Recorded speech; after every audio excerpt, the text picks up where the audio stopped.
মির্জা আব্বাসের অসুস্থতা নিয়ে বিএনপির রাজনীতি দেখলেই বলতেন যে বিএনপির লোকজন একযোগে নাসিরউদ্দিন পাটোয়ারীকে পারলে তারা এখন বাসা থেকে ধরে এনে ফাঁসিতে ঝুলায়।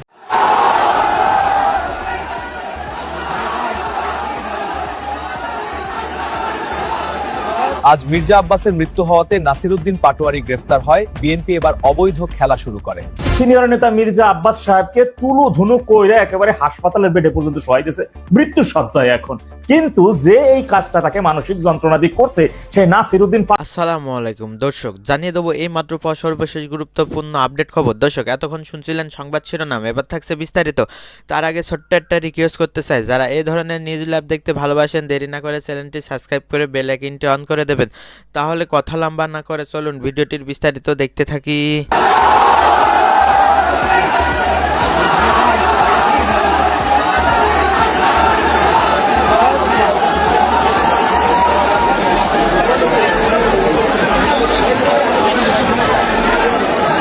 আওয়ামী লীগ নিধনে তারেক রহমানের অপারেশন ক্লিন হান্ট পরিচালনা সহ ভয়াবহ পরিকল্পনা হাতে নিয়েছে বন্ধুরা। পুলিশের একজন সাবেক অফিসার তিনি খুবই গুরুত্বপূর্ণ তথ্য দিয়েছেন, দয়া করে মন দিয়ে শুনতে হবে। সেই সাথে আওয়ামী লীগ নেতাদের সচেতনতার লক্ষ্যে এই তথ্যগুলো সর্বত্র রকমের ছড়িয়ে দিতে হবে। এরই মধ্যে আওয়ামী লীগের গুরুত্বপূর্ণ নেতা এবং সক্রিয় নেতা যারা মাঠে রয়েছেন তাদের নেটওয়ার্ক ট্র্যাক করার লক্ষ্যে গোয়েন্দা বাহিনীদের নির্দেশনাও দেওয়া হয়েছে। এর মূল পরিকল্পনায় শুধু হচ্ছে আওয়ামী লীগ নেতাদের গণগ্রেপ্তার, মানে ফের গণগ্রেপ্তার এবং হত্যা নির্যাতনের লক্ষ্যেই মূলত তারেক রহমান শিলং সালাউদ্দিন অর্থাৎ স্বরাষ্ট্রমন্ত্রী সালাউদ্দিনকে সমন্বয় করে প্রশাসন এবং ইন্টেলিজেন্স অর্থাৎ গোয়েন্দা সদস্যদের মাধ্যমে মূলত এই অপারেশন ক্লিন হান্টটা তারা পরিচালনা করতে যাচ্ছেন খুবই শীঘ্রই।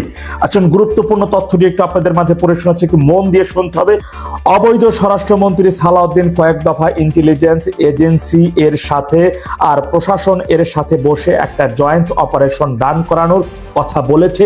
ভেরিশন অপারেশন ক্লিন হান্ট টাইপের। এটার মেইন টার্গেট আওয়ামী লীগ, যুবলীগ, ছাত্রলীগ এর ঢাকা মহানগর সুনির্দিষ্ট কিছু লোকজন, এদের শুট আউট কিংবা একেবারে পঙ্গু করার মিশন এটা। সবাই আগামী কিছুদিন চোখ কান খোলা রাখবেন। যাদের নামে অস্ত্র মামলা আছে, জামিনে আছে, তারা একটু বিশেষভাবে সাবধান থাকবেন। কমান্ড স্ট্রাকচারটা স্বরাষ্ট্র মন্ত্রণালয়ের সাথে সমন্বিত একটি ইন্টেলিজেন্স সেল এবং প্রশাসনের নির্দিষ্ট নিরাপত্তা ইউনিট। কমান্ড ও কন্ট্রোল থাকবে একটি যৌথ অপারেশন সেন্টারের মাধ্যমে। বুঝলেন কত ভয়াবহ পরিকল্পনা নিয়েছে তারা। ঢাকা মহানগরের আওয়ামী লীগ এর সক্রিয় সদস্যদের গতিবিধি, যোগাযোগ এবং অবস্থান ট্র্যাক করার জন্য ইন্টেলিজেন্সের ইউনিট এর একটা উইংসকে অ্যাক্টিভ করা হয়েছে র্যাপিড ডেভেলপমেন্ট লাইন আপে। অপারেশনটির কোনো টাইমলাইন নাই। এই অপারেশন সম্পর্কে বিস্তারিত আর কোনো সুনির্দিষ্ট ইনফরমেশন এবং ব্যাক এন্ডে কোন অফিসার আছে সব ইনফরমেশন কালেকশন এর প্রচেষ্টা চালানো হচ্ছে। কারেক্ট আর ডিটেলস সব হাতে আসলে জানাইয়া দেওয়া হবে অবশ্যই। বন্ধুরা, আপনারা জানেন বিগত দিনগুলোতে কিন্তু তারেক রহমান যখন শুধু প্রধানমন্ত্রীর সন্তান ছিল সেই এমনকি খালেদা জিয়াও কিন্তু 2003 সালে operation clean hunt, operation devil hunt এইগুলোর মাধ্যমে আওয়ামী লীগের হাজার হাজার নেতা কর্মীদেরকে নির্মমভাবে রাতে রাতে হত্যা করে ফেলেছিল, গণগ্রেপ্তার চালিয়েছিল, তাদের উপর নির্মম পাশবিক নির্যাতন চালিয়েছিল। এমনকি সারা দেশে কিন্তু 1 থেকে 6 সালে আওয়ামী লীগের 35,000 নেতা কর্মীকে তারা নির্মমভাবে হত্যা করেছিল। আওয়ামী লীগকে সমূলে নির্মূল করার লক্ষ্য নিয়ে মূলত আজকের এই র্যাব বাহিনী তারেক রহমানের হাত ধরে কিন্তু তৈরি করা হয়েছিল। আজকের সেই নির্মমতার একবারে সর্বোচ্চ নির্মমতার দৃষ্টান্ত স্থাপন করা সেই তারেক রহমান বর্তমানে কিন্তু দেশের প্রধানমন্ত্রী হয়েছে। সে কিন্তু খুব সহজেই যে আওয়ামী লীগকে আপনা করে নেবে এমন পরিকল্পনা তার মধ্যে নাই।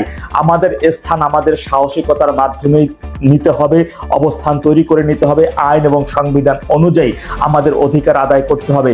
সেই অধিকার আদায় যাতে আমরা না করতে পারি এবং আওয়ামী লীগের নেতা কর্মীদেরকে গণগ্রেপ্তার, হত্যার উদ্দেশ্যে, নির্মম নির্যাতনের উদ্দেশ্যেই মূলত আগামীতে তারা এই অপারেশন ক্লিন হান্ট নামক আওয়ামী লীগ নিধন, তারা বলবে সন্ত্রাসী নিধন বা চাঁদাবাজ নিধন, কিন্তু স্পেসিফিকলি এর পিছনে রয়েছে আওয়ামী লীগ নিধনের ভয়াবহ পরিকল্পনা।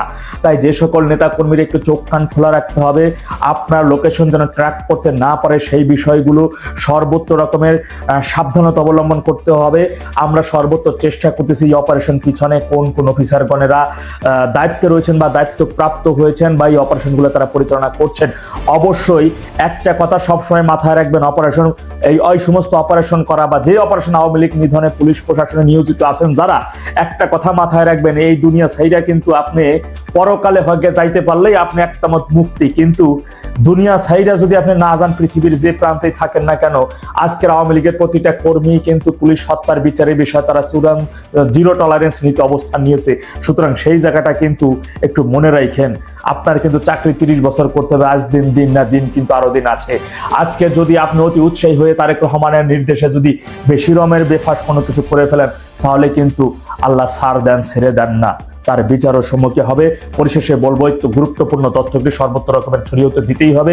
সেই সাথে আমাদের যে সকল নেতাকর্মী ভাইয়েরা রাজপথে সক্রিয় রয়েছেন তাদের সাবধানতা অবলম্বনে অবশ্যই তাদের সাথে বিষয়ে সুদূর পরামর্শ আমাদের অব্যাহত রাখতে হবে। আসসালামু আলাইকুম। জয় বাংলা, জয় বঙ্গবন্ধু, বাংলাদেশ চিরজীবী হোক। মির্জা আব্বাস সাহেব অসুস্থ হয়েছেন, তো উনি হসপিটালে ভর্তি আছেন। আল্লাহ তাআলা ওনাকে সুস্থতা দান করুন, সেই প্রার্থনা আমি করি আল্লাহ তাআলার কাছে। এবং সেটা যেটা হাদিসে এসেছে, মনে হয় আমি যদি ভুল না করে থাকি, তোমরা অসুস্থতার পূর্বে সুস্থতাকে নিয়ামত মনে করো এবং যৌবনকে হলো নিয়ামত মনে করো বৃদ্ধ হওয়ার পূর্বে। এই দুইটাই হলো আমাদের গুরুত্বপূর্ণ সময়। যখন আমরা সুস্থ আছি, আমরা যুবক যারা, আমাদের এখনই যুদ্ধ যাবার সময়। তো আজকে যেটা পার্লামেন্টে হয়েছে, এটা হলো তারেক রহমানের হাত ধরে বাংলাদেশে আবারই আওয়ামী লীগের কনস্টিটিউশনাল এবং লেজিটিমেট ওয়েতে পার্লামেন্টারি সেশনের মধ্য দিয়ে আওয়ামী লীগের পুনর্বাসনের সূচনা হয়েছে। এটা শহীদ জিয়াউর রহমানের একটা ছেলের হাত দিয়ে, বেগম জিয়ার ছেলের হাত দিয়ে বাংলাদেশে আওয়ামী লীগের পুনর্বাসন শুরু হবে, এটা আমাদের কল্পনা ছিল না, কিন্তু ওটা উনি করে দেখিয়েছেন, সাহস দেখিয়েছেন। কারণ ওনার মাথাটা উনি দিল্লির কাছে নত করেছেন, এই জন্য হলো আজকে এই অবস্থা হয়েছে। এই জন্য আমরা ওনাকে আহ্বান জানাবো যে দিল্লির যে আধিপত্যবাদ সেটা থেকে বের হয়ে আসেন, মার্কিন আধিপত্যবাদ থেকে বের হয়ে আসেন। বাংলাদেশের অসংখ্য মানুষ আছে যারা বাংলাদেশের জন্য ফাইট করতে রাজি আছে। আপনি যদি তাদের কাছে গিয়ে আত্মসমর্পণ করেন, তাহলে বাংলাদেশের মানুষ আপনার থেকে মুখ ফিরিয়ে নেবে। আজকে সালাউদ্দিন সাহেব বললেন যে অভ্যুত্থানের পরে চুপ্পুর কাছে যারা উপদেষ্টা ছিল তারা কেন শপথ নিয়েছিল। সেই সময় আমরা কিন্তু চাইনি, শুধু একমাত্র বিএনপির কারণে। আমি প্রত্যেকটা পলিটিক্যাল পার্টির দরজায় নক করেছিলাম। আমি মির্জা ফখরুল থেকে শুরু করে জামায়াত ইসলামী, প্রত্যেকটা ইসলামিক আন্দোলন থেকে প্রত্যেক রাজনৈতিক দলের কাছে গিয়েছিলাম এই চুপ্পুর পদত্যাগের দাবিতে। আমরা মাঠে আন্দোলনরত ছিলাম। তো আজকে একটা ইনফরমেশন দিব, যেই সময়ে বঙ্গভবনে প্রিয় দেশবাসী, আপনারা যে যেখান থেকে ভিডিওটি শুরু থেকে শেষ নামাতে দেখেছেন, আপনাদের সকলকে অসংখ্য ধন্যবাদ জানাই। যদি ভিডিওটি ভালো লেগে থাকে অবশ্যই কমেন্ট করতে ভুলবেন না। আপনি কোন জায়গা থেকে দেখছেন এটাও কিন্তু জানিয়ে যাবেন, আর এই ভিডিওটি সর্বোচ্চ আকারে শেয়ার করে দেবেন যাতে সবাই জানতে পারে। দর্শক, আপনারা যারা আমাদের সাথে ছিলেন অসংখ্য ধন্যবাদ জানাচ্ছি। এখন আমরা বিদায় নিচ্ছি, তাহলে সবাই ভালো থাকুন, সুস্থ থাকুন। দেখা হবে পরবর্তী দেশে কোনো খবর অথবা নিউজ নিয়ে। আসসালামু আলাইকুম।